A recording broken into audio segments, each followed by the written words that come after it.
la fibra de arriba está sometida a compresión y la fibra de abajo está sometida a tracción. Y esa es la explicación del porqué del cambio de signo, ¿sí?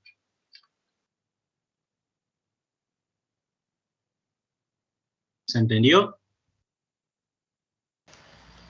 Sí, sí. Sí, profe. Perfecto. Bueno.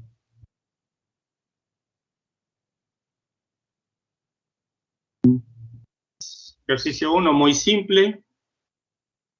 Vamos al ejercicio 2, que es muy similar. En realidad acá no nos están pidiendo dimensionar, sino nos están pidiendo que hay que verificar que no se excedan los valores de tensión admisible. Y dice que para el siguiente esquema se pide verificar si no se exceden los valores de tensión admisible. Y acá sí nos están dando las dimensiones de la viga, que es una sección triangular, tiene base 42 centímetros, una altura de 28. Nos están dando la carga específica, esta es una viga que está cargada, ¿sí? Con una carga específica de 40 kilonewton sobre metro, que tiene un momento aplicado acá, en el lado derecho de 60 kilonewton metro, y nos dicen que el largo de la viga es de 4 metros. Y atenti porque acá nos dan dos tensiones admisibles. Una tracción y otra compresión. ¿Y por qué hay dos? Porque los materiales se comportan diferente a tracción que a compresión. Si ustedes agarran una barra, vamos a suponer que esta es una barra, y la traccionan, ¿sí? La traccionan, va a soportar... ¿Cómo? ¿Aumenta el espesor? ¿A eso te refieres? No. Si yo agarro una barra, la tracciono, ¿sí? El límite elástico antes que se empiece a deformar va a ser X. Por ejemplo, 4 kilonewton, como dice ahí el ejemplo, sobre centímetro cuadrado. Pero si yo a esta misma barra la comprimo, ¿sí? La empiezo a comprimir y vamos a descontar ese fenómeno de pandeo que se ve, ¿no? En estabilidad 2, la empiezo a comprimir, van a ver que la tensión admisible, antes que se empiece a deformar permanentemente, es mucho más alta que la de tracción, ¿sí? Porque los materiales a compresión tienen mayor resistencia que a tracción, ¿sí? Los aceros, los materiales dúctiles, ¿sí? Entonces, las tensiones admisibles a tracción para materiales dúctiles son menores que las tensiones admisibles a compresión. Hablando de para el mismo material, ¿eh? Quiere decir que si yo agarro una barra de acero, la tracciono, ¿sí? La rompo, si a esa misma barra de acero, antes de romper, la comprimo, con esa misma carga que la rompí a tracción, seguramente no le va a pasar nada. ¿Por qué? Porque la tensión admisible a compresión es mucho mayor que a tracción.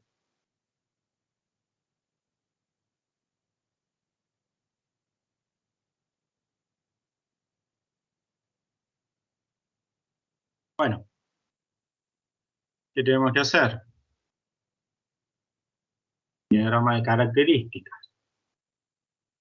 Hacemos corte y momento. Tenemos que buscar dónde son los momentos máximos. Los momentos máximos, en este caso, bueno, se da cuando el corte es nulo. Ustedes después háganlo esto, ¿eh? Entonces, el diagrama de corte, si la carga distribuida es constante, el diagrama de corte era lineal. Y si el corte era lineal, el momento era cuadrático. El momento máximo, ¿dónde se daba? Cuando el corte era nulo. Entonces, el momento máximo se da acá. Tenemos que calcular el momento máximo. Yo acá ya les puse las expresiones. Bueno, ustedes deberán calcularlo. Igual acá, si ustedes se fijan, en chiquitito está el valor que les tiene que dar. Igual ustedes verifíquenlo. Entonces, Como estamos hablando de flexión simple, solamente vamos a calcular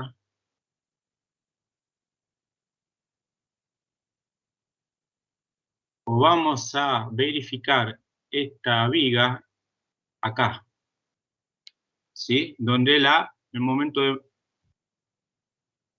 flector es máximo. Y alguno me puede preguntar, ¿por qué no lo verificamos también acá? Y a ver si alguno se da cuenta por qué no lo vamos a hacer en este caso acá.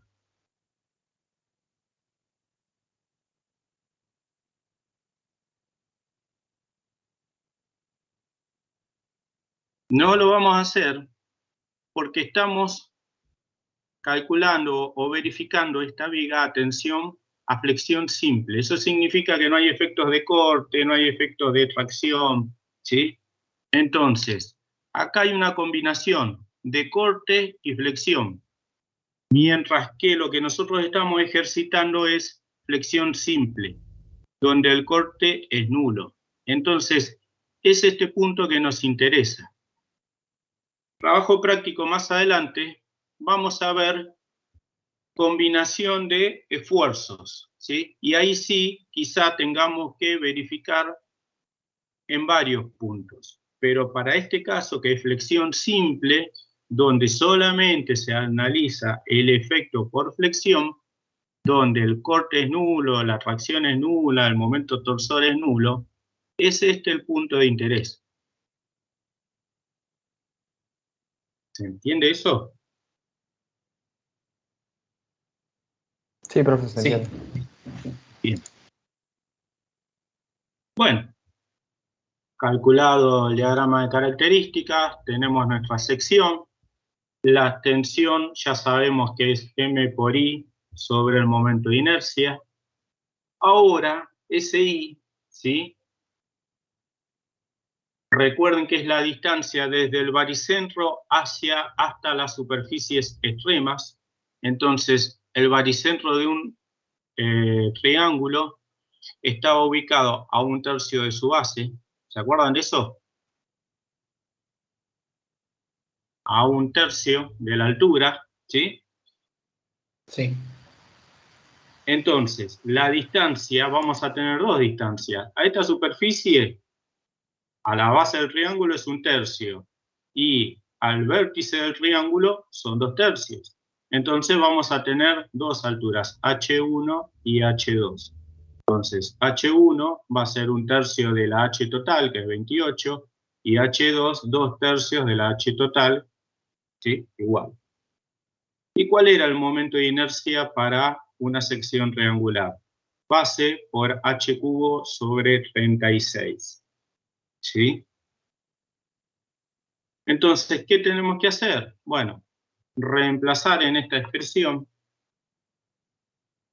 el momento ¿cuál va a ser? El momento máximo, el que ustedes van a determinar acá, esta altura y este momento de inercia. El momento de inercia, entonces, tenemos que chequear qué pasa si esto fuese triangular, qué pasa en la fibra superior y qué pasa en la fibra inferior.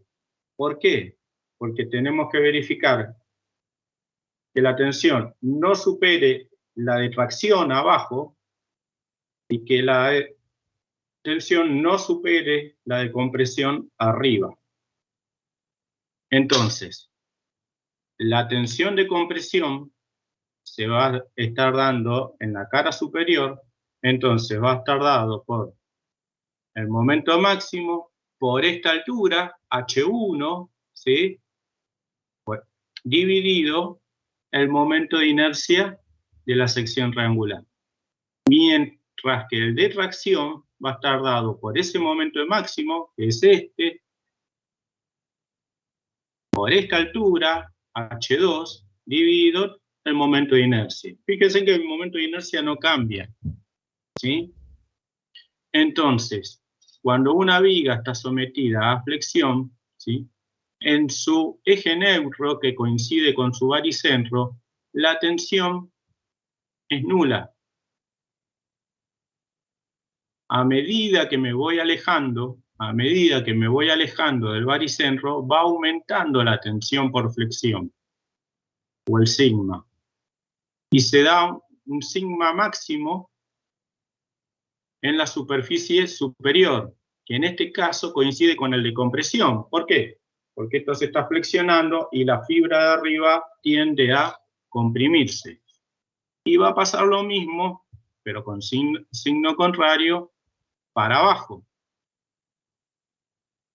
A medida que me voy alejando del baricentro, la tensión debido a flexión va aumentando y va a ser máxima cuando llegue al vértice inferior. Entonces, ¿qué tenemos que hacer? Verificar que tanto la tensión de compresión como la de tracción no superen las admisibles que nos propone el enunciado.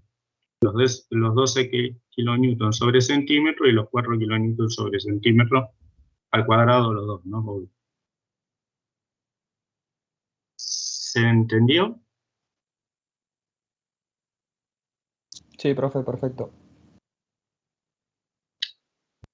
La diferencia con una viga rectangular es que fíjense que la distribución de tensiones en la viga rectangular era simétrica. Acá no es simétrica, ¿sí? La tensión de compresión evidentemente es más baja que la tensión de tracción. ¿Pero por qué?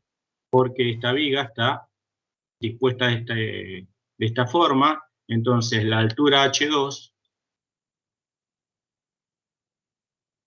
es más grande que la altura H1. Entonces, cuanto más alta la altura, o más lejos me voy de ese baricentro, más grande es la tensión.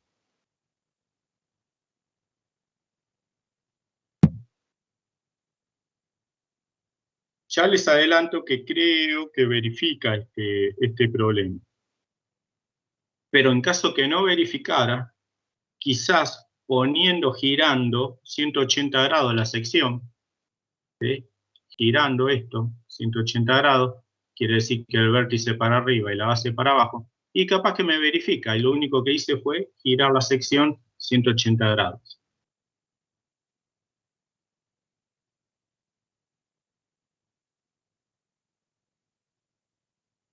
¿Alguna duda, chicos?